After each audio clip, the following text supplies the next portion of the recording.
নমস্কার। আমি আজকে কোনো মন্দিরের রহস্য বা প্রাত্যহিক জীবনে চলার পথের কোনো টোটকা নিয়ে আসিনি। আজকে সম্পূর্ণ আলাদা একটা কিছু আপনাদের জন্য এনেছি। জ্যৈষ্ঠ মাসের জয়মঙ্গলবার ব্রত আমরা অনেক মহিলারাই করে থাকি, কিন্তু সবসময় আমাদের আজকাল এই ব্রত কথা পড়বার সময় হয় না। বন্ধুরা, আমি আপনাদের বদলে সেই ব্রত কথা পড়ছি, যা কানে শুনলেও আপনারা একই ফল পাবেন।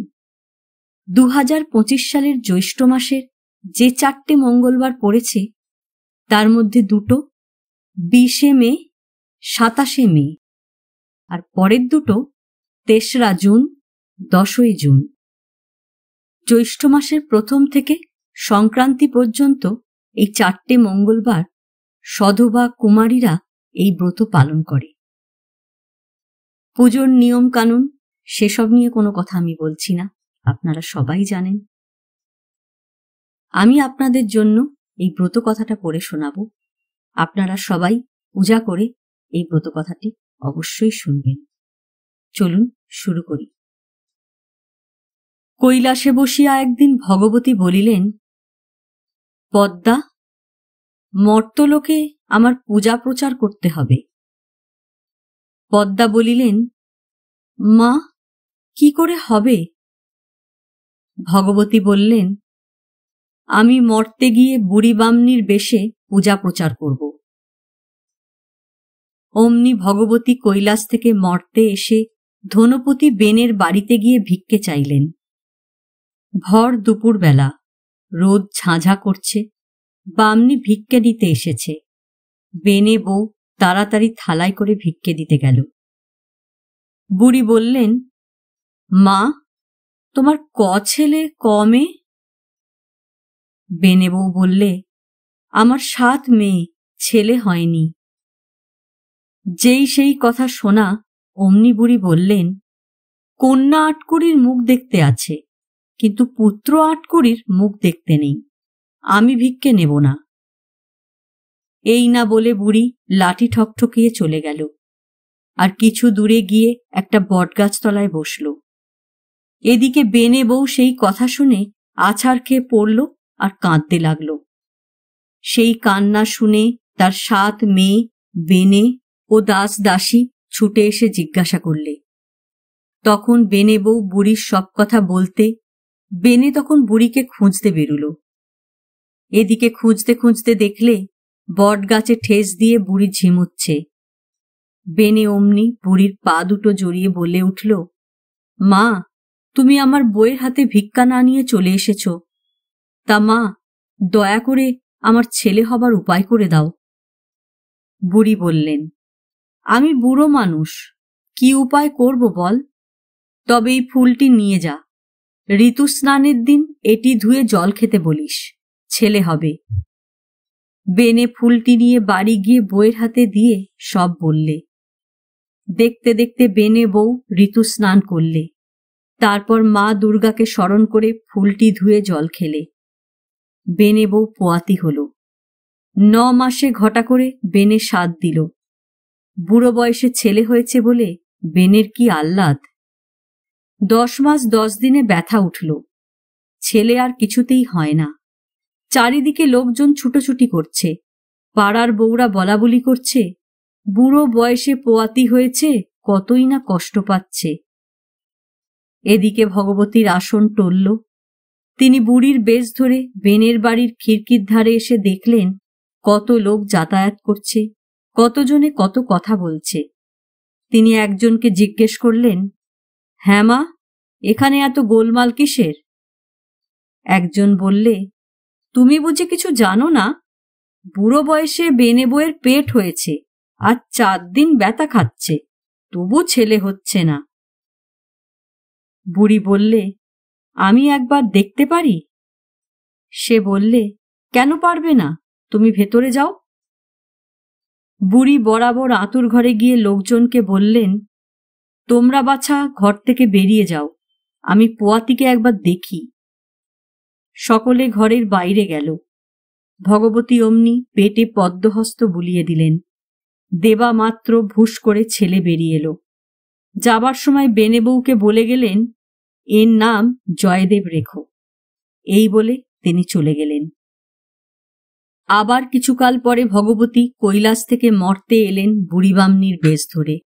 সে দেশের লক্ষপতি বেনের বাড়িতে গিয়ে ভিক্ষে চাইলেন।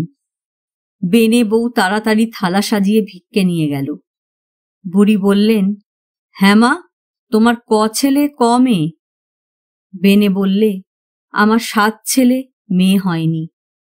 সেই শুনে বুড়ি বললেন, বাপ রে, পুত্র 8 কুড়ির মুখ দেখতে আছে, কিন্তু কন্যা 8 কুড়ির মুখ দেখতে নেই। আমি ভিক্ষে নেব না। এই বলে বুড়ি চলে গিয়ে একটা বটগাছের তলায় বসলেন। এদিকে বেনে বউ আছাড় খেয়ে কাঁদতে লাগল। কান্না শুনে লোকজন ছুটে এসে বউকে তুললে। তারপর জিজ্ঞেস করলে, কি হয়েছে? সেই শুনে বউ বললে, একটা বুড়ি বামনি ভিক্ষে নিতে এসে যা বলে গেল। লক্ষপতি লোকজন সঙ্গে নিয়ে বুড়িকে খুঁজতে গেল। খুঁজতে খুঁজতে দেখলে সেই বুড়ি বটগাছে ঠেস দিয়ে ঝিমুচ্ছে। তখন সে বুড়ির পা ধরে সব কথা বললে। বুড়ি শুনে ঝুলি থেকে একটি ফুল দিয়ে তার হাতে দিয়ে বললেন, এই ফুলটি ধুয়ে ঋতুস্নানের দিন জল খেতে বলো, তার মেয়ে হবে। লক্ষপতি বাড়ি গিয়ে ফুলটি বউয়ের হাতে দিয়ে বুড়ির সব কথা বললে। এদিকে ঋতুস্নানের পর লক্ষপতির বউ ফুল ধুয়ে জল খেয়ে পোয়াতি হল। যেমনি দেখতে দেখতে 9 মাস হল, অমনি ঘটা করে 7 দিলে। তারপর 10 মাস 10 দিনে বউয়ের প্রসব ব্যথা উঠল। কষ্ট পেতে লাগল। কত ধাই এলো, কত কবরেজ এলো, কিন্তু কেউ কিছু করতে পারলে না। এদিকে কৈলাসে ভগবতীর আসন টলল। তিনি সব বুঝতে পারলেন। অমনি মর্তে এলেন। এসে লক্ষপতি বেনের খিড়কির ধারে গিয়ে দেখলেন কত লোক যাতায়াত করছে। বুড়ি বেশি ভগবতী বললেন, হ্যাগা বাছা, তোমরা সব কোথা গিয়েছিলে? মেয়েরা বললে, লক্ষপতির বউয়ের প্রসব ব্যথা উঠেছে, খুব কষ্ট পাচ্ছে, তাই দেখতে গেছলুম। বুড়ি বললে, হ্যাঁ বাছা, আমি কি দেখতে পারি? একটি মেয়ে বললে, খুব পারবে, তুমি যাও না। বুড়ি বরাবর আঁতুর ঘরে গিয়ে দেখলে ঘর ভর্তি লোক। বুড়ি বললেন, তোমরা সব একটু বাইরে যাও, আমি একটু দেখি। বুড়ির কথা শুনে সকলে বাইরে গেল। তখন বুড়ি পোয়াতির পেটে পদ্মহস্ত যেমন বুলিয়ে দিলেন, অমনি ভুস করে একটি মেয়ে হল। মেয়ে খলখল করে হেসে উঠল। তাই দেখে বুড়ি বললেন, এ মেয়ের নাম জয়াবতী রেখো। এই বলে বুড়ি চলে গেলেন। দেখতে দেখতে দিনের পর দিন, মাসের পর মাস, বছরের পর বছর, 7 বছর হল জয়াবতী। পাড়ার সব মেয়েদের নিয়ে পুকুর পাড়ে কাঁঠাল পাতা, বেল পাতা, দূর্বা, বনের ফল ফুল আর বালির নৈবেদ্য সাজিয়ে মা মঙ্গলচণ্ডীর পূজা করছে। সেই সময় জয়দেবের একটি পায়রা উড়ে গিয়ে জয়াবতীর কোলে বসল। আর জয়দেবও ছুটে এসে জয়াবতীকে বললে, পায়রাটা আমায় দাও। অমনি জয়াবতী বলে উঠল, বাহ, আমার কোলে উড়ে এসে বসল, আমি তোমায় কেন দেব? জয়দেবও ছাড়বার পাত্র নয়। শেষে অনেক তর্ক বিতর্ক করে পায়রা নিয়ে জিজ্ঞেস করলে, এ তোমরা কি করছ? জয়াবতী বললে, মা মঙ্গলচণ্ডীর পূজা করছি। জয়দেব বললে, এ পূজা করলে কি হয়? জয়াবতী বললে, হারালে পায়, মোলে জিওয়, খাঁড়ায় কাটে না, আগুনে পোড়ে না, জলে ডোবে না, সতীন মেরে ঘর হয়, রাজা মোলে রাজা পায়। এই কথা শুনে জয়দেব পায়রা নিয়ে বাড়ি এসে গোঁসা ঘরে ঢুকল। বেলা দুপুর হল। ছেলে এখনো নাইলে না, খেলে না, কোথায় গেল? তখন বেনে বউ চারদিক খুঁজলে। তারপর দেখে ছেলে গোঁসা ঘরে শুয়ে। তখন ছেলের কাছে গিয়ে মাথায় হাত বুলিয়ে কত আদর করলে। জিজ্ঞেস করলে, অসময়ে এমন করে শুয়ে কেন বাবা? জয়দেব বললে, মা, যদি ওই ধনপতি বেনের মেয়ে জয়াবতীর সঙ্গে আমার বিয়ে দাও, তবে আমি খাবো, নইলে খাবো না। ছেলের কথা শুনে মা বললে, এই কথা, তার জন্য ভাবনা কি? ওরা বাছা আমাদের পাল্টি ঘর, তুই ওঠ, না খা, আমি তোর বাপকে বলে সব ঠিক করছি। লক্ষ্যপতি তখন ভেট পাঠিয়ে বিয়ের ব্যবস্থা করলে। জয়াবতীর বাপ রাজি হল। ধনপতি মেয়েকে আশীর্বাদ করে গেল, আর কুলপুরোহিত দিয়ে জ্যৈষ্ঠ মাসের মঙ্গলবারে বিয়ের দিন স্থির করলে। খুব ঘটা করে জয়দেবের সহিত জয়াবতীর বিয়ে হয়ে গেল। বর কন্যা উভয় বাসর ঘরে আনিত হল। যথা নিয়মের স্ত্রী আচার শেষ হলে বর শয্যায় শয়ন করলে। জয়াবতী চঞ্চলা, চোখে ঘুম নেই, তাই দেখে জয়দেব নিদ্রার ভান করে শয্যায় পড়ে রইল। জয়াবতী পতিকে নিদ্রিত মনে করে ধীরে ধীরে শয্যায় উঠে বসল, আর আঁচলের খুঁট খুলে গদ বের করে যখন খাচ্ছে, তখন জয়দেব চোখ মেলে বললে, আমি যা জিজ্ঞেস করি তা সত্য বলো। আমাকে তুকতাক বা গুণগান করলে? জয়াবতী বললে, আমি তুকতাক জানি নে, গুণগান কাকে বলে শুনিনি। আজ জয় মঙ্গলবার, তাই গদ গিললুম। জয়দেব জিজ্ঞেস করলে, এ পুজোর ফল কি? জয়াবতী বললে, এ পুজোর ফল অনন্ত, বিয়ের আগে তোমায় বলেছিলুম। পরদিন সকালে 7 ডিঙা নানা ধনরত্নে পূর্ণ হল। খাট বিছানা স্বর্ণ রৌপ্যের তৈজসপত্রের তো কথা নেই। বরকনে বিদায় হবে। লক্ষ্যপতি মেয়ের সর্বাঙ্গ হীরক অলঙ্কারে মুড়ে দিলে। কিছু জলযোগের পর বরবধূ বিদায় নিলে ডিঙিতে চেপে শুভ যাত্রা করলে। ডিঙি ছাড়ল। অসীম অনন্ত জলরাশি, ঢেউয়ের পর ঢেউ, যেদিকে চাও কুলকিনারা নেই, কেবল অনন্ত জলরাশি হুহু করছে। তাই দেখে জয়দেব জয়াবতীকে বললে, প্রিয়ে, এখানে জলদস্যুর বড়ই উৎপাত, তোমার গায়ে গহনা থাকা নিরাপদ নয়। এক কাজ করো, তোমার গহনাগুলি খুলে দাও। জয়াবতী তাই করলে। জয়দেব একটা রূপোর বাটায় ভরে মাঝ নদীতে তা ফেলে দিলে। এমন সময় একটা রাঘব বোয়াল বাটাটা গিলে ফেললে। তাই দেখে জয়াবতীর প্রাণ কেঁপে উঠল। মনে মনে জয় মা মঙ্গলচণ্ডীকে স্মরণ করে বললে, মা, আমার অদৃষ্টে কি এই ছিল? সকলই তোমার ইচ্ছা মা। এদিকে 7 ডিঙি হেলতে দুলতে উজ্জয়িনীর ঘাটে এসে ভিড়লে। বর এসেছে রবে চারিদিক মুখরিত হল। আগে থেকে পথে পথে কদলী বৃক্ষ ও পুষ্পমালা সজ্জিত হয়েছিল। শত শত দাসদাসী ও লোকজন বরবধূকে নিয়ে যাবার জন্য ঘাটে এসে উপস্থিত। দেখে সকলে স্তম্ভিত, বিস্মিত, অবাক। বিপুল ধনের অধিপতি লক্ষ্যপতি সদাগরের একমাত্র কন্যার গায়ে একটিও গয়না নেই, পরনে সামান্য একটা শাড়ি। 7 ভাইয়ের বোন। নানা জনে নানা কথা বলতে লাগল। জয়দেবের কানে এ কথা গেল। সে বললে, তোদের অত কথায় কাজ কি, তোরা চুপ করে থাক। ইস, বিয়ে হতে না হতে শ্বশুরবাড়ির এত টান, না জানি এরপর আরো কত কি হবে।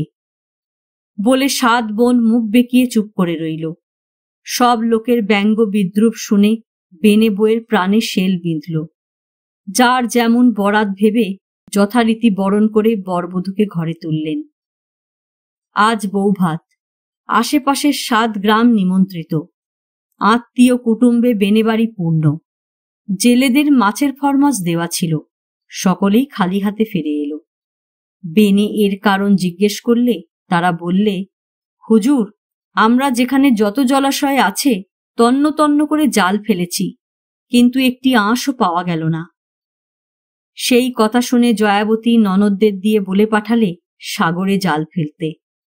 সেই কথা শুনে জেলেরা সাগরে গিয়ে জাল ফেলতেই 7 হাত লম্বা সেই রাঘব বোয়ালটি ধরা পড়ল।